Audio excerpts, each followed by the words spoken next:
Bueno, pues vamos a platicar de un tema medio duro, medio difícil, políticamente incorrecto, pero pues ya ven que eso nunca ha sido cosa que me preocupe, ¿no? O sea, las cosas, pues ni modo hay que decirlas como son. Y lo grave de este tema es que estamos hablando de que, o sea, no cabe duda de que el pueblo palestino, pues tiene una serie de reivindicaciones ahí que hacer que son legítimas. O sea, si me dicen que los palestinos merecen vivir en paz, bueno, sí, claro, toda la gente, o sea, esos son derechos humanos. Eso no se puede cuestionar, eso no se puede objetar. Si me van a decir que merecen tener un territorio en donde puedan desarrollarse, pues sí, claro. No conozco a nadie moderadamente sensato que lo niegue, o sea, quienes lo niegan son gente de ideas muy radicales, pero gente moderada no, todos lo aceptamos. O sea, sí hay muchas cosas que los palestinos pueden reclamar y pueden pedir con razón de por medio. El problema es cuando esto se hace desde un entramado propagandístico que se basa en la mentira. Ese es el problema. Ahora, yo entiendo que muchos palestinos no tengan la información suficiente para entender que lo que están reclamando, la forma en la que lo están reclamando, se basa en una narrativa mentirosa. Entiendo que muchos de ellos están inmersos en esa visión del conflicto porque así fueron educados, porque no han tenido acceso a la posibilidad de contrastar la información, investigarla por su cuenta propia y enterarse, darse cuenta, corroborar que las cosas no son como se las han contado. Bueno, sí, pero eso no cambia el hecho de que sea mentira. O sea, no porque una persona esté genuinamente engañada, significa que le vamos a dar por ciertas sus mentiras. Ni modo. Lo sepan o no, lo entiendan o no, lo quieran aceptar o no, las mentiras son mentiras y punto. Hay que evidenciarlas y hay que desmontarlas.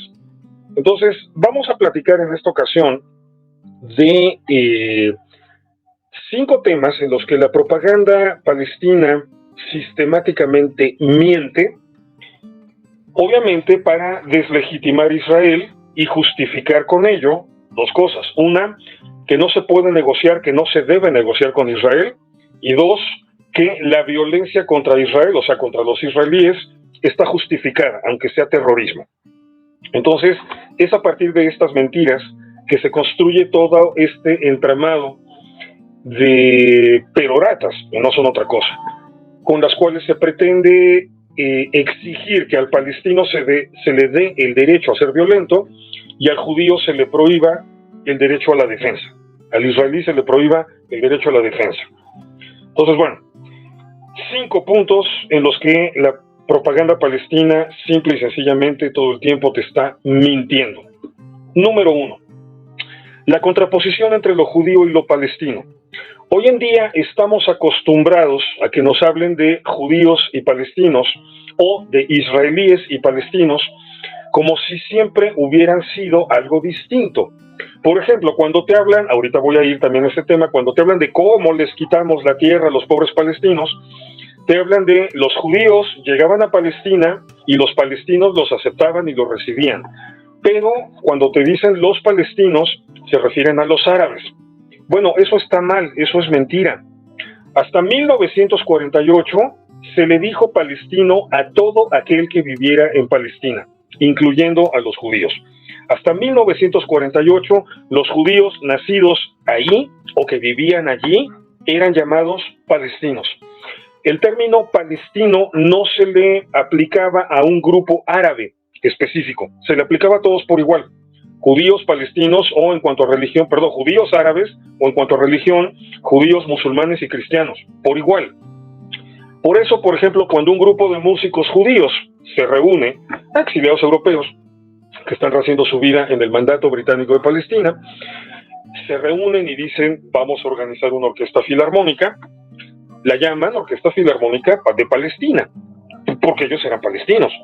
Por eso cuando un grupo de futbolistas judíos se integra para hacer una selección que se va a ir a una gira para jugar contra otros equipos de la Commonwealth, bueno, de lo que hoy es la Commonwealth, de lo que en ese momento todavía era el Imperio Británico, este grupo de judíos van a integrar la selección de fútbol de Palestina, todos eran judíos. El Banco de Palestina fue fundado por judíos. El Palestine Post, el primer periódico así importante palestino, fue fundado por judíos. O sea, todas las instituciones culturales y públicas que se fundaron en Palestina, a nombre de Palestina, estaban fundadas por judíos. ¿Por qué? Porque los judíos en esos años eran palestinos. ¿Desde qué años eran palestinos los judíos? Pues desde el año 135, cuando Adriano, el emperador de Roma, le cambia el nombre a Judea, Galilea y Samaria, le pone Palestina, y entonces todos los judíos que todavía vivían ahí se vuelven palestinos. Que palestino no es el nombre de un pueblo. Palestino es un gentilicio, como cualquier otro gentilicio, que se refiere a la gente propia de un lugar. El lugar se llama palestino, la gente que hay ahí se llaman palestinos. No importa qué religión, qué origen, qué prácticas, qué costumbres, qué ideas políticas tengan. Entonces, la primera gran mentira en la propaganda palestina es contarte la historia como si lo judío siempre hubiese estado en contraposición a lo palestino. Y entonces el palestino nada más fuera el árabe, y el árabe palestino recibía judíos. No. Muchos de los palestinos que recibían a los judíos que llegaban como inmigrantes eran judíos, porque judíos y árabes eran palestinos. Y los judíos migrantes, una vez que llegaban a vivir allí, se volvían palestinos. Entonces, no hay una contraposición histórica entre lo judío y lo palestino. Por lo tanto, no hay una contraposición histórica entre lo israelí y lo palestino.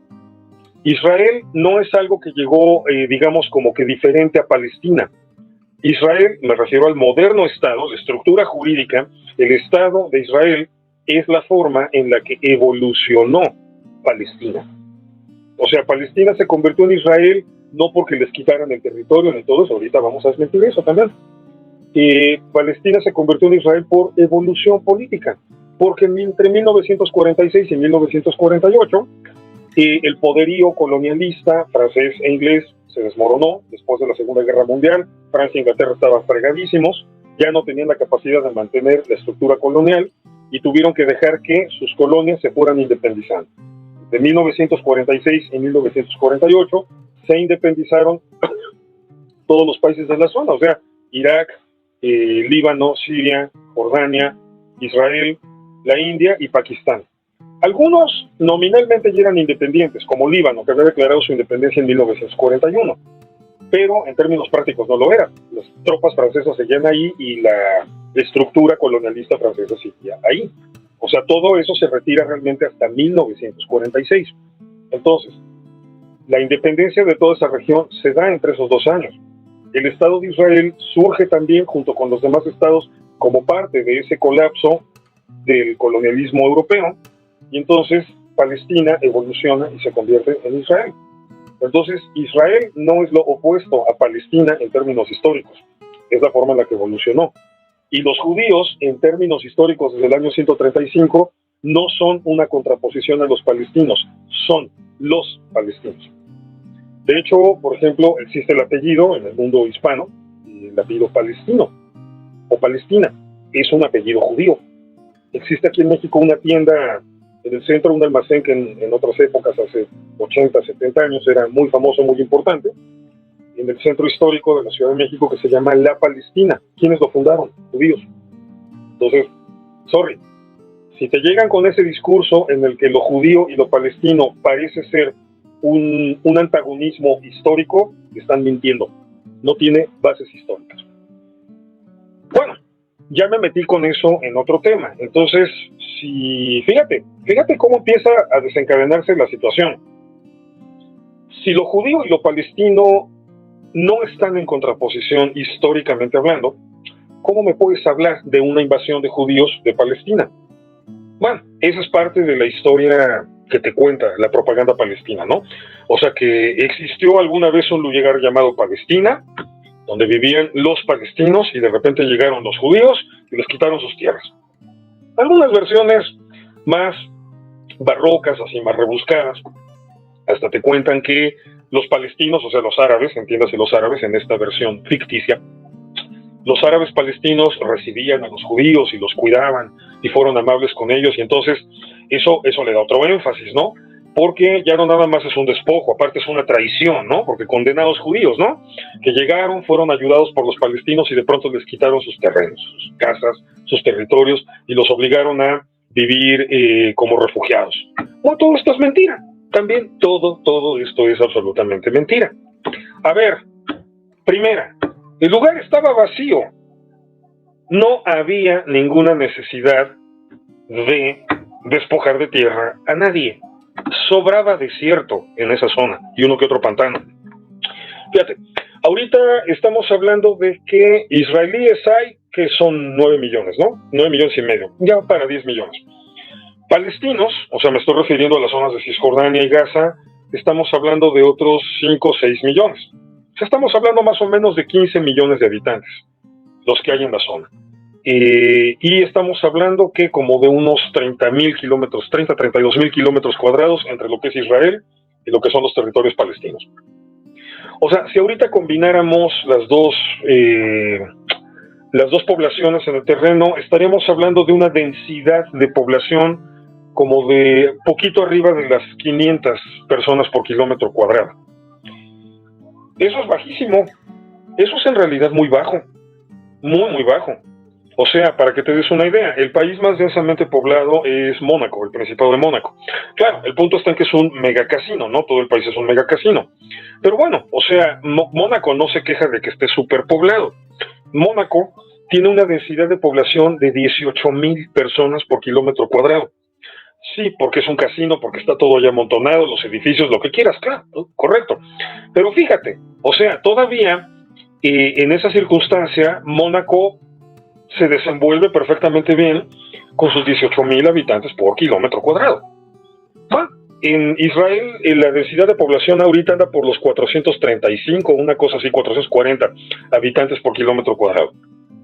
Si agregamos los territorios palestinos y la población palestina, que es más densa, la densidad sube a 500 y cacho.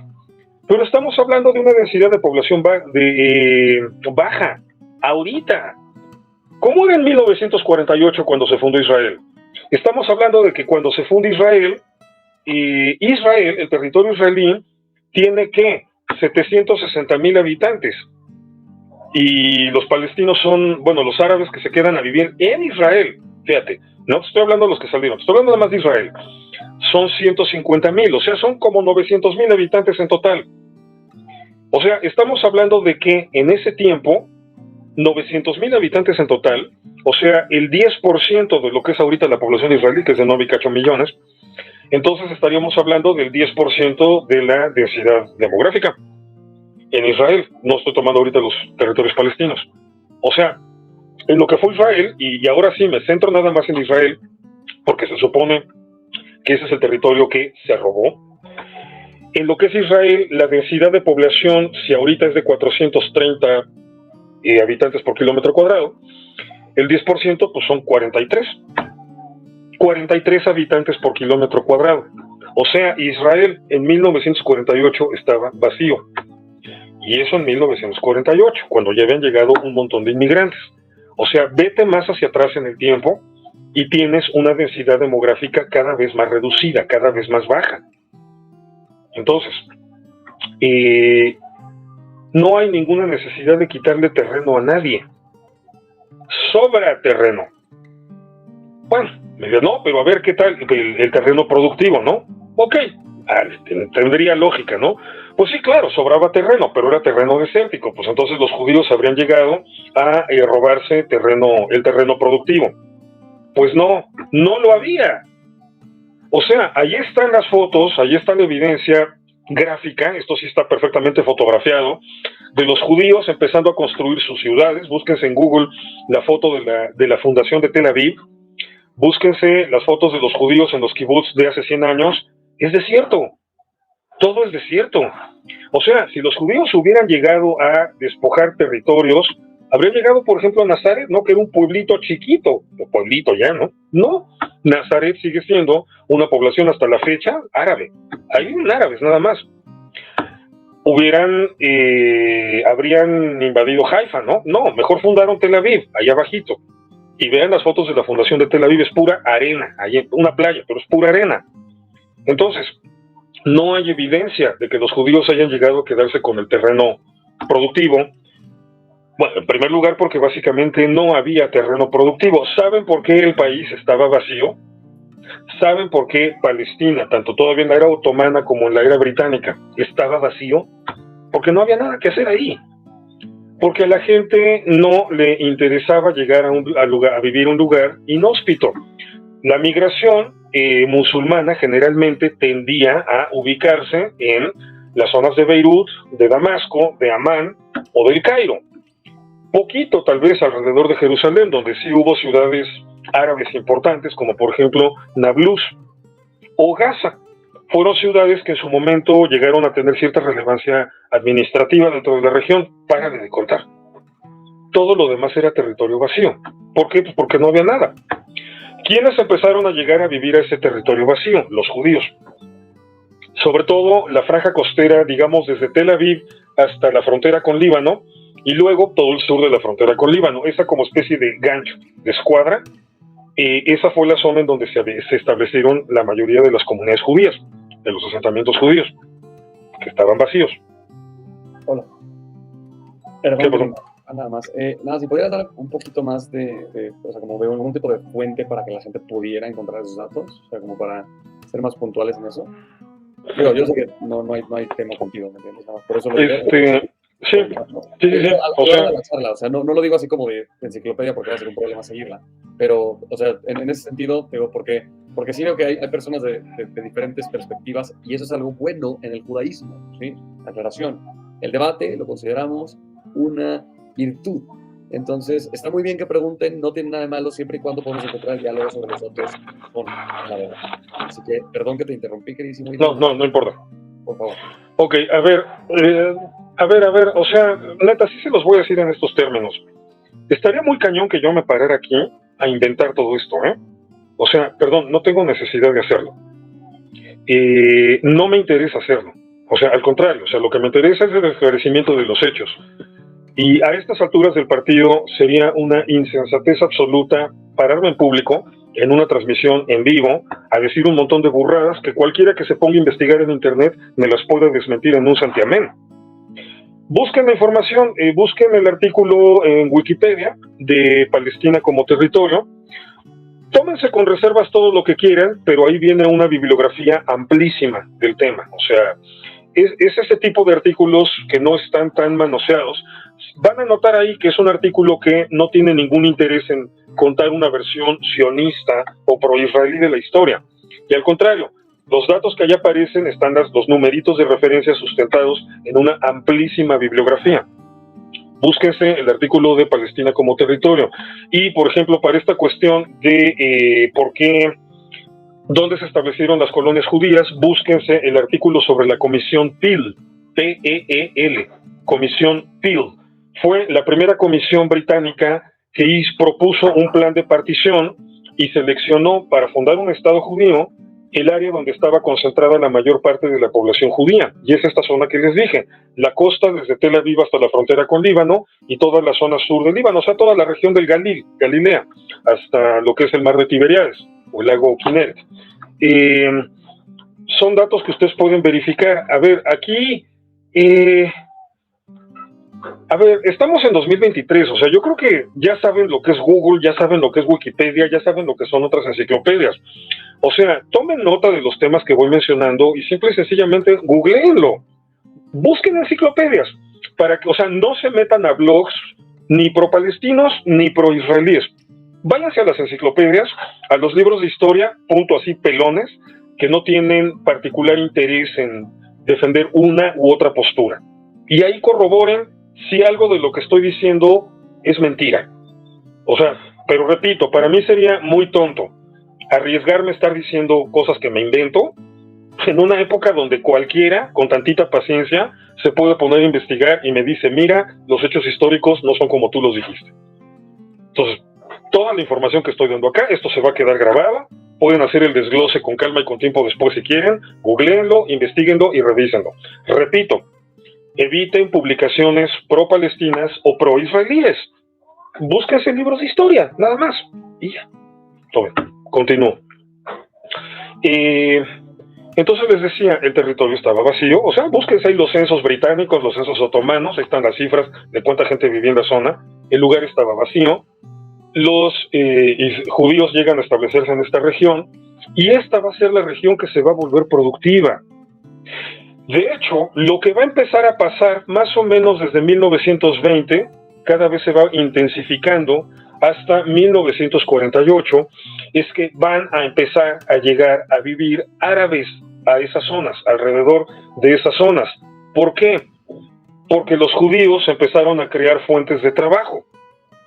Y eso, si se meten a estudiar en serio lo que fue la Comisión Peel, lo van a encontrar, lo van a corroborar. ¿Por qué?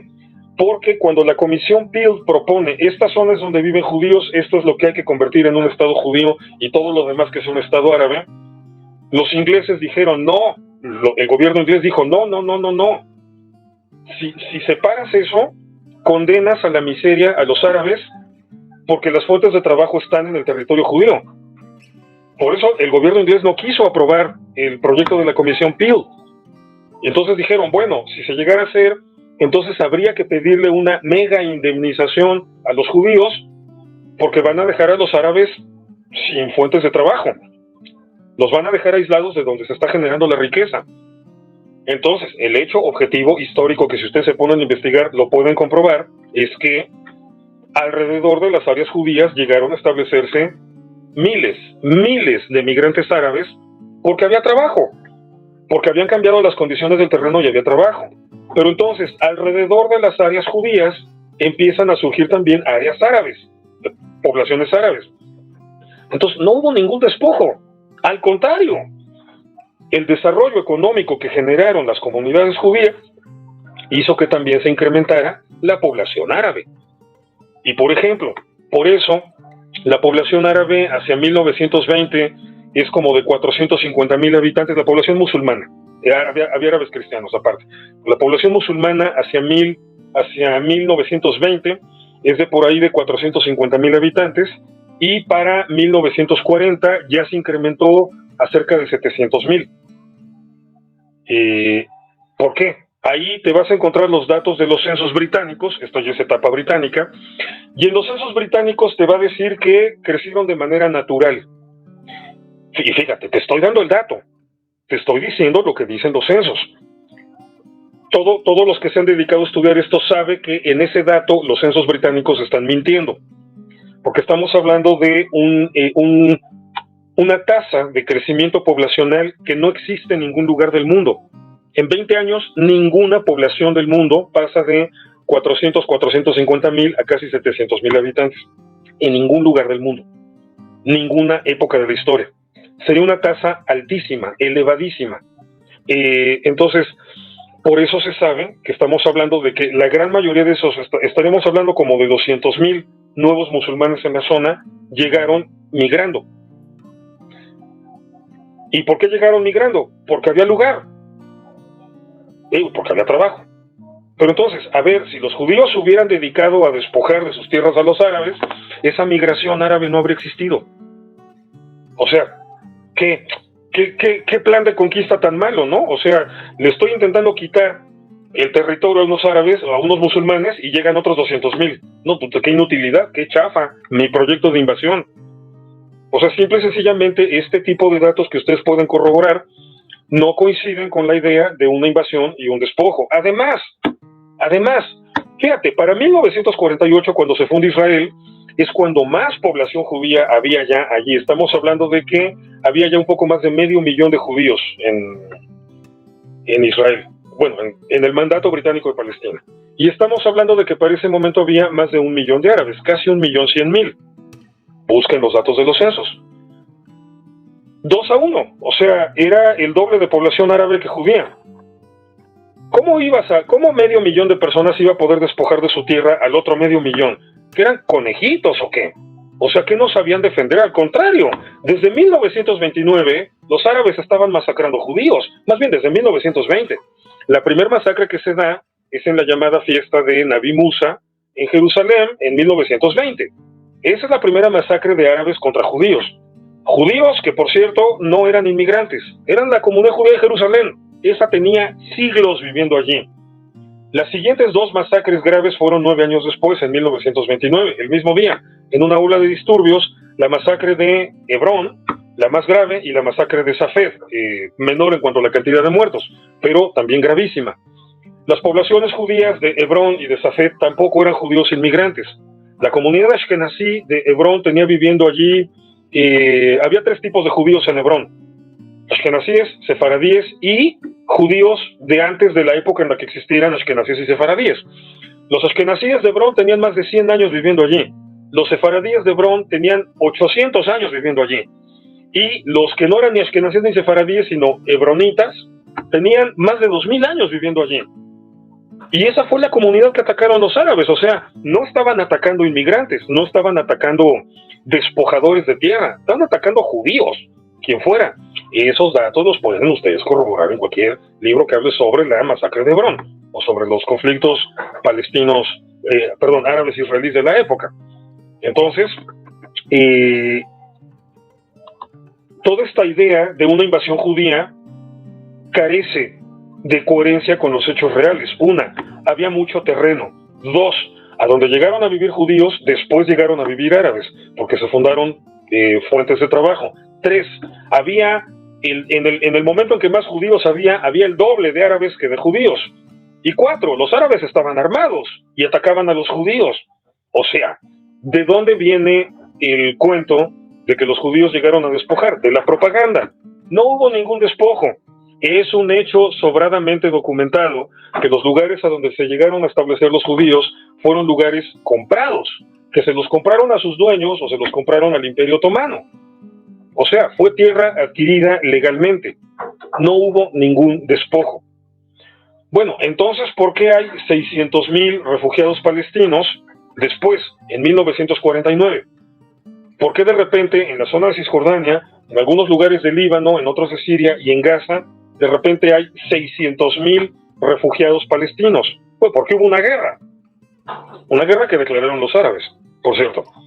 O sea, esos desplazados palestinos, sí, 600,000 árabes palestinos que perdieron sus hogares, sí los hubo, pero eso ocurre hasta 1948, 1949, porque hay una guerra, y en todas las guerras, no sé si estén enterados, la gente huye. Ahí está la discusión de que no, es que los judíos llegaban y los expulsaban a balazos de sus casas y de sus pueblos y los obligaron a huir. Y viene el argumento del otro lado, no, los ejércitos árabes llegaron a decirlos, ustedes quítense, muévanse, nosotros vamos a exterminar a los judíos y luego regresan, pero perdieron la guerra y pues ya no regresaron. Bueno, mira, la verdad es que ninguna de las dos versiones es totalmente cierta o totalmente falsa. Pasaron las dos cosas. O sea, sí, hubo episodios en que las tropas judías llegaron, tomaron poblaciones árabes y expulsaron a sus habitantes, como también hubo episodios en que las tropas árabes llegaron a lugares donde vivían judíos y los expulsaron. Pasa en todas las guerras. Sí, también es cierto que la propaganda árabe en algunos casos puntuales le dijo a la población árabe, quítense, vamos a exterminar a los judíos, sálganse de la zona de conflicto y ya cuando exterminemos a los judíos regresan. Pero pues resulta que los árabes perdieron y entonces los otros ya no pudieron regresar. Pero la principal razón por la que hubo 600,000, o sea, la gran mayoría de estos 600,000 refugiados árabes, en realidad fue gente que hizo lo que ha hecho la gente normal a lo largo de toda la historia. Hay guerra, me largo. Hay guerra. Se están agarrando aquí a balazos 2 ejércitos, y cañonazos, y bombazos, y todo eso. Bueno, agarro mis cosas, lo poco que pueda yo cargar, a mi esposa, a mis hijos, y nos vamos. Ni modo. O sea, nadie en su sano juicio se queda a vivir en un poblado en medio de una guerra. La gente huye de la guerra. Eso es lo normal. Bueno, los 600,000 refugiados árabes palestinos son consecuencia de la guerra de independencia de Israel, guerra que declararon los árabes, guerra que no era necesaria, guerra que perdieron los árabes. Si los árabes no hubieran declarado esa guerra, esos 600,000 refugiados no habrían existido. Se habrían quedado a vivir en sus lugares. Bueno, hubo 150,000 árabes que no quisieron, no se convencieron o no pudieron irse de sus lugares. Se quedaron ahí y se quedaron en Israel. Y ellos son el origen de eran 150,000 en 1948, hoy casi son 2 millones de árabes israelíes, y son ciudadanos israelíes. Nadie se metió con ellos, nadie les quitó sus tierras. Nazar, por ejemplo, les ponía como ejemplo. Ahí están, ahí siguen, son ciudadanos israelíes, han tenido jueces de la Suprema Corte, reinas de belleza, deportistas famosos, grandes empresarios, tienen partidos, son ciudadanos israelíes que viven gente normal en Israel. Entonces, sorry, eso del despojo de tierras es un mito. Y por lo tanto también es un mito, esto que tanto se repite, la ocupación israelí. No existe una ocupación israelí. ¿Por qué? Porque en este momento no existe una Palestina autónoma. O sea, para que pudiéramos hablar de una ocupación, tendríamos que hablar pues, de que Israel está ocupando otro estado. El Estado palestino no existe. Ya medio mundo reconoció el derecho de los palestinos a tener un estado. Y tienen una delegación ahí observadora, nada más en la ONU. ¿Por qué nada más observadora? ¿Por qué los palestinos no pueden ser miembros en forma de la Asamblea General de las Naciones Unidas? Porque no son un Estado. O sea, se les puede tratar diplomáticamente como tal, recibir embajadores o representantes, pero legalmente no son un Estado. Aquí la demostración lo dieron los franceses. O sea, otra vez gente que no tiene ningún interés en el caso. A inicios del siglo XXI, Israel realizó la construcción de un tren suburbano en Jerusalén. Entonces, bueno, pues para hacer la construcción del tren, ustedes lo pueden usar si van de vacaciones a Jerusalén, para hacer la construcción del tren, obviamente, pues el gobierno hizo una licitación, ¿no? O sea, lo típico.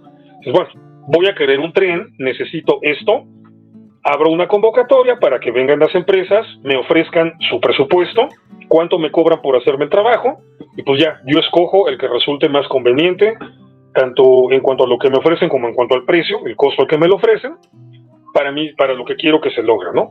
Entonces, bueno, se hizo la licitación, la ganó una empresa francesa, y ellos hicieron gran parte de la construcción de este tren. Bueno, entonces, ¿qué hacen los palestinos? Meten una demanda en París contra esta empresa por haber colaborado con una potencia ocupante en la construcción y por lo tanto en la violación de la soberanía de un territorio ocupado en Jerusalén. Y se van a juicio. Y adivinen quién perdió. Los palestinos. Perdieron el juicio. Metieron la apelación, se fueron hasta las últimas instancias, a la Corte de Apelaciones de Versalles. Al final, la Corte de Apelaciones de Versalles, en su veredicto definitivo, establece que los palestinos ni siquiera pueden meter la denuncia, o sea, ni siquiera tienen la identidad jurídica para meter esa denuncia contra un Estado al que llaman potencia ocupante, porque ellos mismos no son un Estado. Así, ese fue el veredicto. Investiguen el juicio en Francia por los trenes en Jerusalén. Investíguenlo. No reconocieron la identidad jurídica de los palestinos para poder meter esa demanda, porque no son un Estado. Entonces, si no son un Estado, no hay ninguna ocupación. Porque una ocupación solamente se puede dar en el momento en que una entidad cruza su frontera e impone cierto tipo de control en otra entidad equivalente más allá de su frontera. Las entidades tienen que ser equivalentes. ¿Por qué? Porque para eso es una frontera. Una frontera es el punto limítrofe entre dos cosas que son iguales. O sea, yo no tengo una frontera con el fútbol. Yo no tengo una frontera con el marxismo. Yo no tengo una frontera con el cristianismo. Yo soy un ser humano. Tengo fronteras con otros seres humanos. O sea, yo no me puedo sentar a discutir con el marxismo. Me tendría que sentar a discutir con un ser humano marxista. Yo no puedo darle un puntapié al marxismo, se lo podría dar al marxista. O sea, para que yo pueda alterar otra entidad en términos, digamos, parejos, tiene que ser otro ser humano, porque yo soy ser humano. El Real Madrid no puede jugar contra, por ejemplo, un ejemplo muy limitado, pero el Real Madrid no puede jugar contra los Vaqueros de Dallas, aunque sean otro club deportivo, porque no practican el mismo deporte. Pero bueno, estaría todavía más loco pedir que el Real Madrid jugara un partido de fútbol contra la inteligencia artificial o contra el mal de San Vito, ¿no? O sea, contra una enfermedad así conceptualizada desde la cultura popular. O que el Real Madrid jugara un partido contra la, ¿qué diremos? Contra la rubiola. O sea, no. El Real Madrid es un equipo de fútbol, solamente puede jugar partidos contra equipos de fútbol. La frontera, una frontera, solamente puede dividir dos entidades que son iguales. Equipos de fútbol con equipos de fútbol, seres humanos con seres humanos, estados con estados. Entonces, si una ocupación ocurre cuando un estado impone su control más allá de su frontera, es porque estamos hablando de otro estado. Palestina no es un estado. De hecho, no hay fronteras. Los palestinos se han rehusado sistemáticamente a negociar el estatus final de las fronteras. Existe la llamada línea verde, que es la línea de armisticio, que se dio en 1949. O sea, llegó un general judío, un general árabe, buen ministro de Relaciones árabe, Jordano, agarraron el mapa y marcaron con rojo, con un crayón, había crayones de colores ahí, con el crayón rojo marcaron en dónde estaban sus tropas de cada quien. Bueno, los puntos donde estaban las tropas, así, marcando con una X. Los judíos, su crayón rojo. Aquí tengo tropas, aquí, aquí, aquí, aquí, aquí. Los jordanos agarraron el crayón verde y marcaron sus tropas, aquí, aquí, aquí, aquí. Entonces hicieron una línea así para separar ambos lugares, pero la hicieron con el crayón verde. Y por eso se le llama la línea verde. Pero la línea verde no es una frontera. Ha funcionado como frontera de facto, pero no es una frontera. Es una línea de armisticio. Los palestinos no reconocen ninguna frontera oficial con Israel. Entonces, no nada más los palestinos no son un estado, sino que ni siquiera hay una frontera. Entonces no me puedes hablar de un control israelí más allá de su frontera. Más allá de la línea verde, sí, han tenido que imponer zonas de control, pero la línea verde es una línea de armisticio, no una frontera. Entonces, el concepto de ocupación no es un concepto sentimental de, ay, aquí está la tropa israelí, estamos ocupados. No. Concepto de ocupación es un concepto jurídico. En este caso no se reúnen los requisitos jurídicos para hablar de una ocupación, así que con la pena no hay una ocupación. Hay un territorio en litigio, eso es lo que hay, no una ocupación. Entonces, tercera mentira. Primera mentira decía la contraposición entre lo judío y lo palestino. Segunda mentira, el despojo de tierras palestino. Tercera mentira, la ocupación israelí de territorio palestino. Cuarta mentira, el origen milenario del pueblo palestino. Todo esto se sustenta en esta visión palestina, esta idea palestina que tienen de que nosotros llevamos miles de años viviendo aquí, de repente llegaron ellos y nos quitaron. No, no es cierto, no llevan miles de años viviendo allí. A los palestinos se les define como árabes. Ahora, eso de árabe es muy subjetivo, muy relativo, porque los árabes, en términos así ya bien estrictos, no son una etnia. Lo fueron en su origen. Pero la expansión del Islam, la expansión sobre todo en las épocas del califato ortodoxo, que es el primero, luego el califato omeya y luego el califato abásida, que es la grandísima expansión, la que hace que los árabes conquisten todo el sur del mundo conocido, hace que los árabes entren en contacto con muchos pueblos y en cada región en donde llegaron se mezclaron. Porque los árabes tienen un concepto de raza y de etnia completamente distinto al occidental. Y eso es una cosa maravillosa porque en ese sentido ellos no son racistas. O sea, simple y sencillamente si una población se convertía al Islam, era tratada en términos de completa igualdad y los árabes se mezclaban con ellos sin ningún recato, sin ningún inconveniente. Por eso en Arabia Saudita, por ejemplo, te vas a encontrar a muchos saudíes con facciones negroides. Busquen una foto, para que no digan que invento, busquen una foto de Osama Bin Laden, véanle la boca. Tiene rasgos negroides. Pues sí, porque ha habido un ir y venir de africanos musulmanes, de saudíes, que están ahí enfrente, la costa de Arabia Saudita con la costa africana, y se han mezclado sin problema alguno. Si ustedes ven, ahora que fue el Mundial en Qatar, se veían las escenas, había árabes de todos los colores, incluso negros africanos, porque para ellos eso no es ningún problema. Entonces, los árabes siempre se han mezclado en todos los lugares. Cuando hablamos de que son árabes, cuando hablamos de la gran nación árabe, nos referimos al fenómeno lingüístico, porque son las regiones donde la gente habla en árabe, y sobre todo al fenómeno cultural, porque con la expansión del Islam se arabizaron todas estas regiones. El norte de África, todo lo que es la península arábiga y todo lo que es el Medio Oriente. Pero, por ejemplo, en Líbano Los árabes no se mezclaron tanto con la población. ¿Por qué? Porque la población del Líbano se mantuvo cristiana. Entonces ahí no aplica. O sea, ahí sí los árabes son el Islam, es estricto, o sea, no te puedes mezclar. Entonces, los libaneses históricos conservaron su identidad histórica. Los libaneses históricos, los libaneses cristianos, son fenicios. Son gente de origen fenicio. Son los herederos directos de los antiguos cananeos. Ellos son los verdaderos cananeos. Eso de llamarle Canaán a toda la región es una arbitrariedad académica. Pero los únicos en la historia que se hicieron llamar a sí mismos Kenani, un grupo que aparece, que ya se consolida por ahí del año 1200, antes de la era común, o sea, en la época de los jueces, si lo comparamos con el texto bíblico, aparecen en la zona costera de lo que hoy es Líbano y la costa de Siria. Ellos se hacen llamar a sí mismos Kenani, o sea, y su país pues obviamente es Canaán. Ese es Canaán, nada más, Líbano y la costa de Siria. Los griegos después estaban deslumbrados por la calidad con la que teñían de púrpura, utilizando un molusco, así le apachurras, saca la tinta púrpura, y así iban tiñendo telas muy finas. Entonces, por ser tan hábiles tiñendo púrpura, les decían Phoenikis, o sea que es púrpura en griego, y de Phoenikis se convirtieron en fenicios.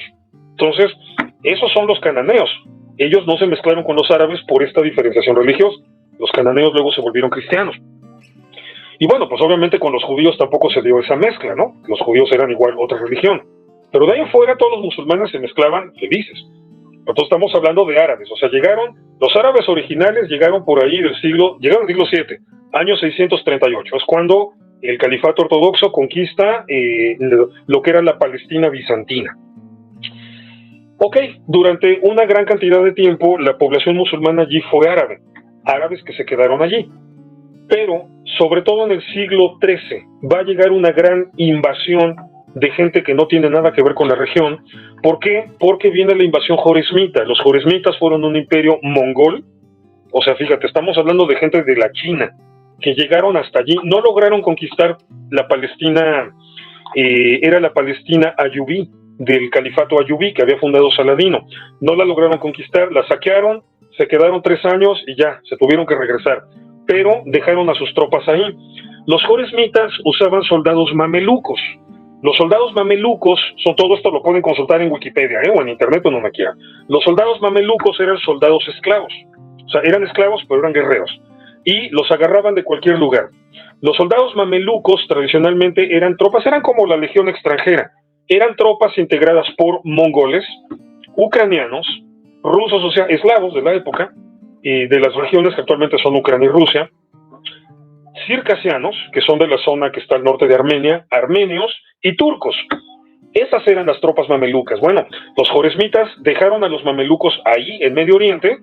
Los joresmitas tuvieron que regresarse, pero los mamelucos toman el poder, truenan al califato ayubí y se convierten en el califato mameluco. Bueno, aquí ya le llaman más bien sultanato. ¿Por qué? Porque como son básicamente de origen eslavo, lo dicen en otro idioma. Entonces un sultán en eslavo es lo mismo que un califa en árabe. Entonces, bueno, ya no es un califato, sino un sultanato, pero es el sultanato mameluco. Y entonces toda esa gente, hoy diríamos ucraniana, rusa, mongol, turca, circasiana, armenia, se queda a vivir allí, pero son musulmanes. Entonces los árabes de la zona se mezclan con ellos. Los palestinos son descendientes de esa mezcla.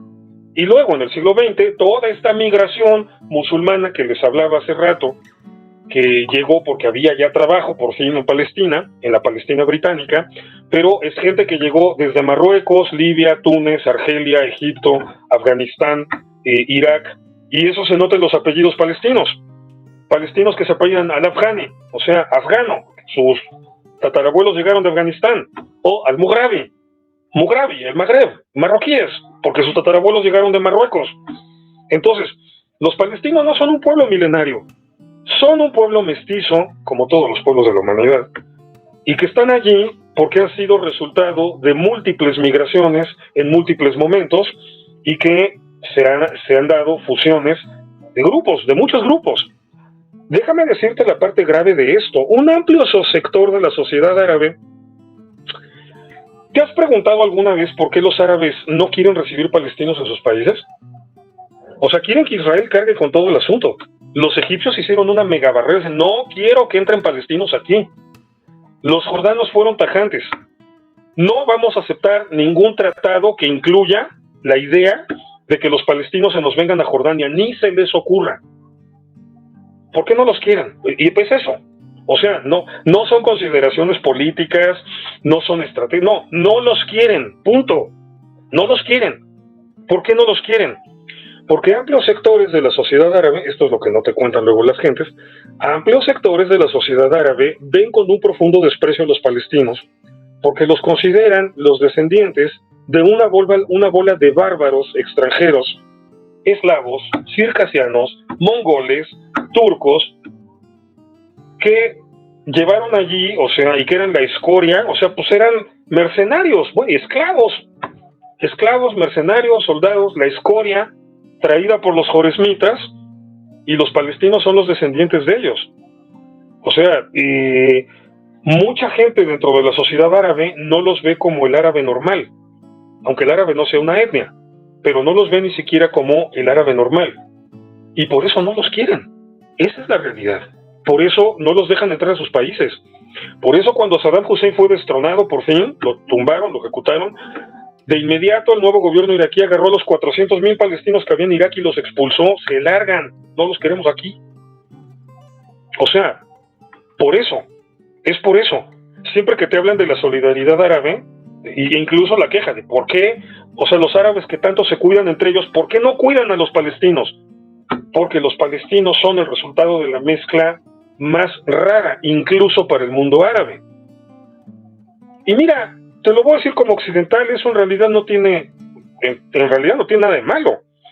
O sea, ¿cuál es el problema de que una persona sea descendiente de 35 etnias diferentes de diferentes lugares del mundo? Ninguna, es un ser humano. Pero en la cultura tradicional islámica los han visto así. Y por eso de repente pareciera que todos los árabes siempre van de la mano y juntos y se ayudan y se apoyan y se defienden.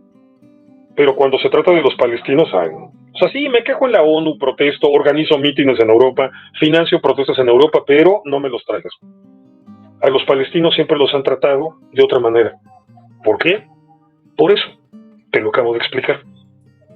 Entonces, no son un pueblo milenario, ni son el pueblo original de allí. Son un pueblo mestizo, como todos, y son descendientes de toda esta mezcla que se dio en diferentes momentos de la historia. Entonces, bueno, ya me pasé un poco de tiempo, nada más les digo una última mentira palestina, que ya nada más para ejemplificar cómo todo este entramado de un discurso basado en mentiras, hay un punto en el que choca. ¿Con cuál? ¿En qué momento choca todo este discurso? Pues en el momento en que agarras a cualquier ciudadano, incluyendo a cualquier palestino, y le preguntas, a ver, mencióname a un palestino de la historia importante, Yasser Arafat. Ok, ¿alguno anterior? Bueno, tal vez alguno te menciona a su tío, ¿no? El jeque Amin al-Husseini. No, alguien del siglo X, del siglo XII, del siglo VIII. Se supone que son milenarios, ¿no? Los palestinos, esto no es cuento, parece cuento, pero no lo es. Googléalo, investígalo. Fundaron un museo de historia palestina. Lo inauguraron, vacío, sin ninguna exposición. Así se inauguró el Museo de Historia Palestina. No son un pueblo milenario. ¿Qué es lo que han hecho de repente para resolver un poquito eso? Perdón que lo diga en esos términos, robarnos nuestra historia a los judíos. Y el ejemplo más entre cómico y patético de ello es cada Navidad, cuando te encuentras este tipo de propaganda que dice Jesús fue palestino. No, Jesús fue judío, pero Jesús fue palestino, porque nació en Belén y Belén está en Palestina, mijo. Belén Belén está en Palestina desde 1995. Belén ha sido una ciudad históricamente hablando judía. Y el Nuevo Testamento, miren, no tenemos mucha información del Jesús histórico. Para los que nos dedicamos a esos temas de ciencias bíblicas, sabemos que es bien difícil la aproximación al personaje histórico, porque no hay tampoco muchos documentos. O sea, básicamente hay los 4 evangelios canónicos. Los evangelios apócrifos no son útiles en términos de investigación realmente histórica. Muy útiles en términos de investigación de la historia de las creencias, pero no de la historia de las personas. Entonces son los 4 evangelios, pero 3 evangelios, Mateo, Marcos y Lucas, nos cuentan tres versiones distintas de una misma narrativa. Por eso se parecen tanto. Por eso se les llaman evangelios sinópticos. Entonces, no son tres versiones de la vida de Jesús, son tres versiones de un relato sobre la vida de Jesús. O sea, de un mismo relato se hicieron esas tres versiones. Entonces, nada más es una fuente documental.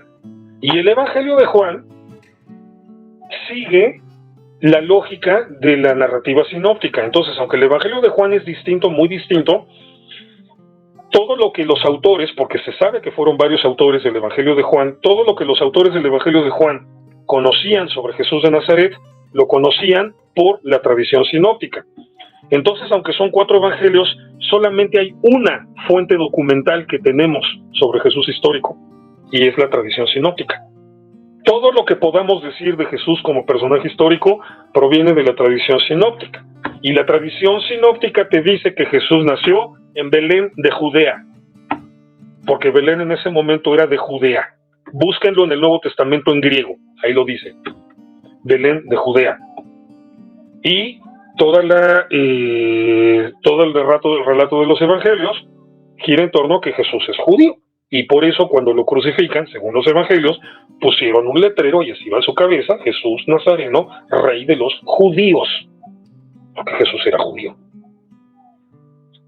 Imagínate, si son capaces de mentirte en eso, porque no tienen una historia propia, y entonces tienen que agarrar historia judía y decir esto es historia palestina.